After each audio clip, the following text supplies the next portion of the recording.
Hey guys, welcome to the CO visit. Colin here, my trusty coffee as always. Well, just wanted to give you some updates on what's going on jdub.org. So I go there and I put up with watching that garbage so that you don't have to. But they've got up there the annual meeting. Okay, the annual meeting's up there, part one, and then part two is going to be in, I guess, February. So, and they're really, it was garbage. I suffered through it, almost throwing up in my mouth several times as I was watching it, but not much going on in the first one. But they did mention that, of course, as I said, the good life at Bethel is over. Bethel is no longer a lifelong assignment. That's what they said. That's what brother Steve Lett talked about it, and Jeffrey Jackson talked about it.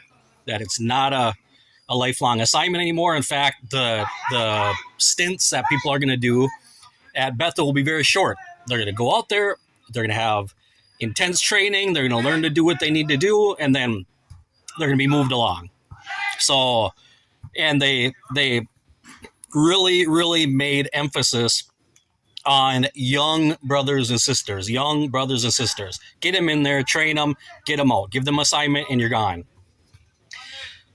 So I think that's kind of interesting. And I think it's because of a couple of things. Now, the first one, most obvious one, obviously, is costs. Okay? It costs them money. It costs them money to have people there their entire lives. And, the fallout as of late because of that, after people have been there their entire lives and they're elderly and then just get sent home or back to their congregations with nothing and no experience and completely out of touch with the real world. So that's no longer going to happen.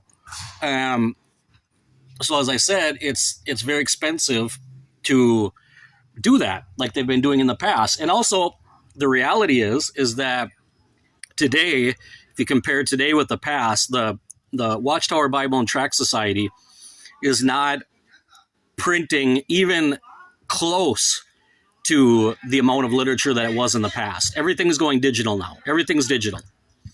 And there's a few, books now and then or brochures and the Bible, but other than that, everything's pretty much digital and it's online. So they don't need all these people to be out there for that long anymore. So the cost is one thing, but I think underlying all of this, what's going on, I think there's another reason.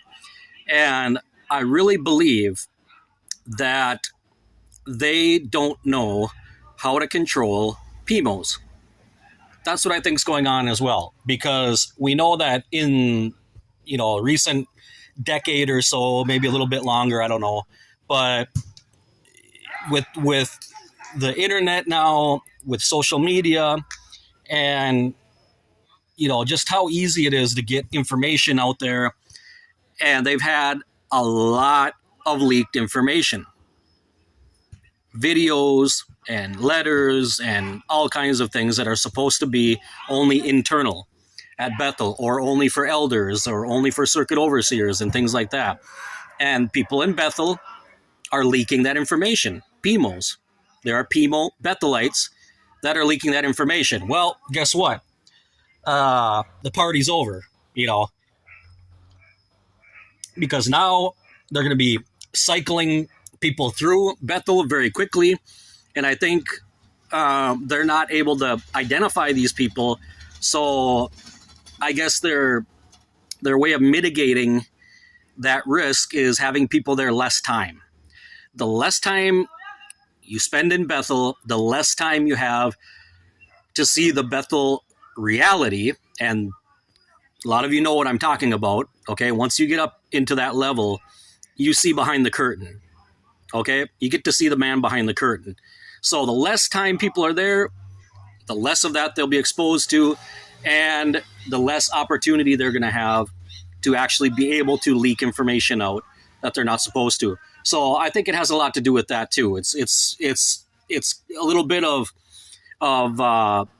damage control, chaos control.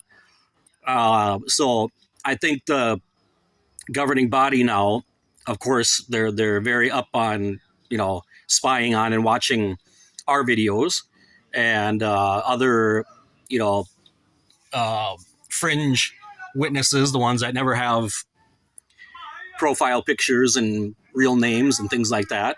So they're aware of PIMOs. They're aware of all the the jargon that we use and what it means, and that these people are in the organization. They're going through the motions. They're pretending to be doing it, but behind the scenes, they're filtering information to the JW community.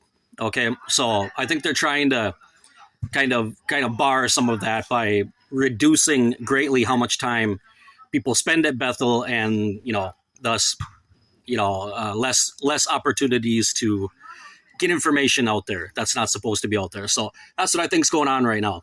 We'll see what happens in part two. Maybe part two in February of the annual meeting will be a little bit more interesting. Maybe there'll be some new light. I don't know. But the first one was just absolute shit. It really was.